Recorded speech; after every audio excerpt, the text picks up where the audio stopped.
से कैसे प्रभु ने खेल रचाया। भक्त और भगवान के प्रेम का दर्शाती नाता।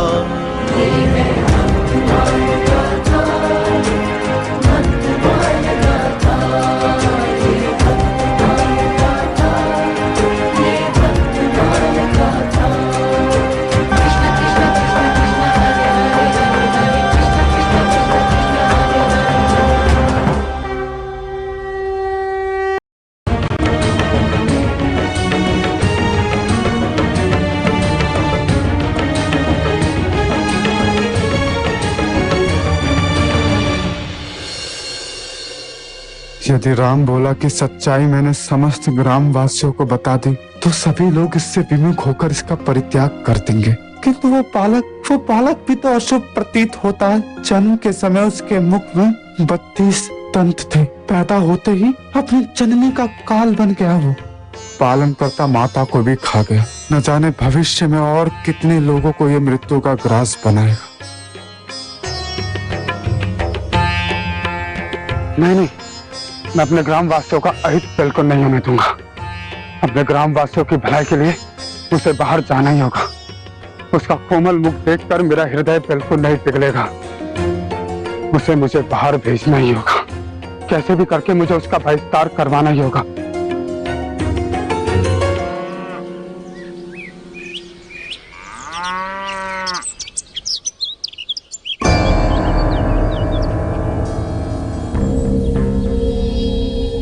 क्या हुआ नापित? इतने घबराए हुए क्यों हो और काफी भयभीत भी दिखाई दे रहे हो? लगता है कोई अशुभ समाचार है। सत्य कहा आप लोगों ने। समाचार वास्तव में बहुत अशुभ है।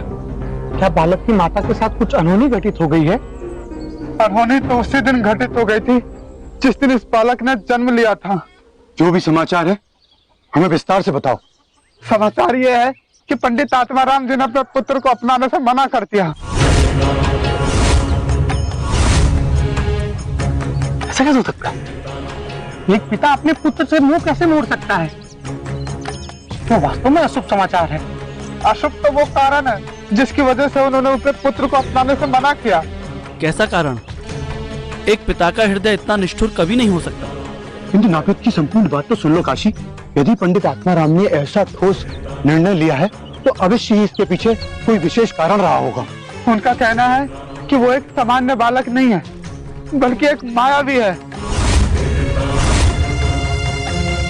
मायावी? ये तुम कैसी बातें कर रहे हो नापित?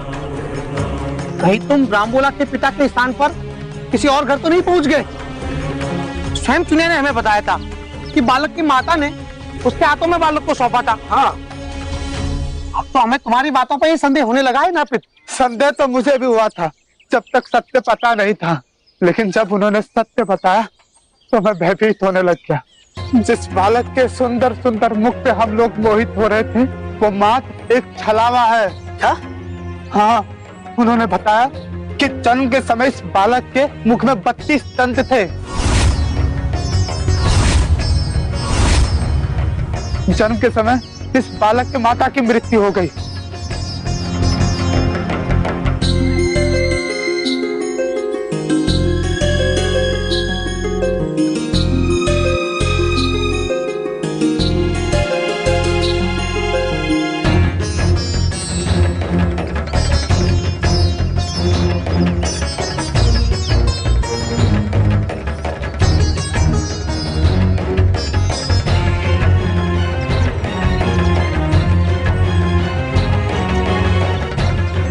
न जाने कितने और लोगों का वो काल बनेगा।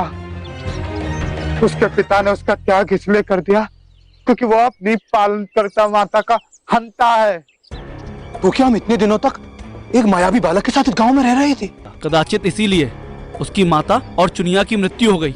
अब हम सबके अनिष्ट की बारी है। हमें उस लड़के का मुख भी नहीं देखना चाहिए। हम सबको उसकी छाया से दूर रहना चाहिए। एक राक्षस के साथ करुणा का बर्ताव करना बिल्कुल भूल होगी। और उसके लिए सबसे पहले हमें उस बालक को इस गांव से निष्कासित करना होगा। इसका निर्णय हम सब कैसे कर सकते हैं? इसका निर्णय करने के लिए हमें पंच प्रमुख के पास जाना होगा और इस पूरे ग्राम के सामने अपनी बात को रखना होगा और सर्वसम्मति के साथ इस पर फैसला करना होगा। नापित, तुमको ये सब कुछ पंच प्रमुख के समक्ष जाकर कहना है।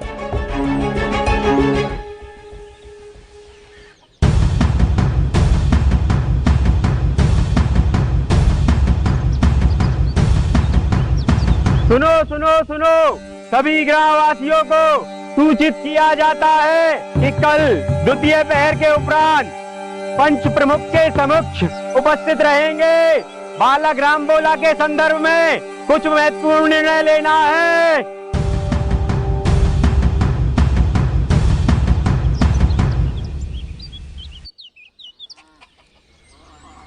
यह तो बहुत ही गंभीर विषय है। और क्या कहा पंडित जी ने? वो इस बालक को अपना पुत्र नहीं मानते। उनके अनुसार ये एक मायावी है। अगर कठोर शब्द में कहूं तो एक मायावी पिशाच। कदाचित पंडित जी का कथन सत्य है, इसलिए पंडिताइन ने चुनिया को अपना पुत्र सौंप दिया। पर उस बेचारी सरल हृदय को क्या पता था कि जिसे वो अपना पुत्र समझ रही थी वही उसका काल था। जिस बालक के सगे पिता ने उसे अपनाने से मना कर दिया हो और जिसकी माता ने स्वयं उसे दूसरों को सौंप दिया हो, यह बालक अवश्य ही अशुभ ही होगा। इसे इस समाज से और इस ग्राम से निष्कासित करना ही होगा, अन्यथा पता नहीं भविष्य में कितने और ग्रामवासियों के साथ अनर्थ घटित हो जाए। आप लोगों की इस विषय में क्या राय है? परंतु मुखिया जी, इस अबोध बालक को ग्राम से निष्कासित करना, इसके साथ निष्ठुरता होगी।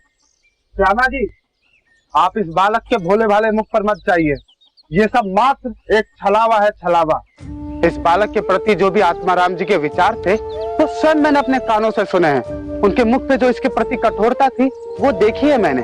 जिस बालक के माता पिता ने उसका त्याग कर दिया तो हम सब क्यों उसके मोह पास में बंध रहे हैं? आज से कोई भी इस बालक के मुख पर दृष्टि नहीं डालेगा, अन्यथा ये बालक अपने कोमल चितवन से और अपने मोह पास से उसे उसी प्रकार बांध लेगा जिस प्रकार से इसने चुनिया को अपने प्रेम वश में कर लिया था।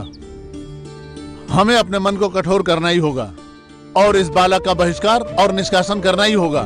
हम उस बालक का बहिष्कार करते हैं। हाँ, हम इस बालक का बहिष्कार करते हैं। हाँ, आप सब ग्रामवासियों के सर्वसम्मति से इस बालक को इस गांव से निष्कासित किया जाता है। अब हमको इसकी परछाई से भी बच के रहना होगा।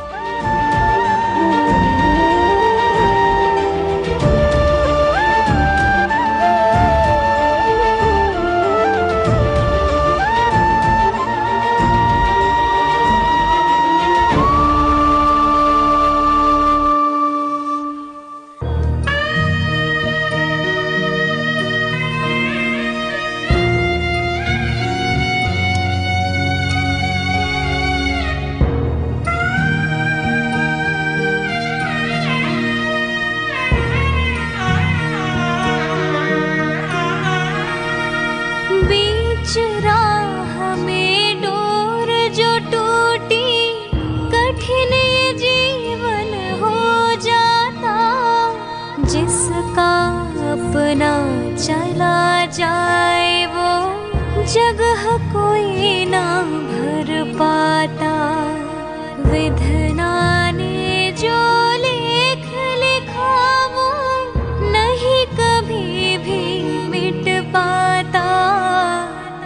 जो धरती पर आता है वो निश्चित ही एक दिन जाता। जो धरती पर आता है वो निश्चित ही एक दिन जाता।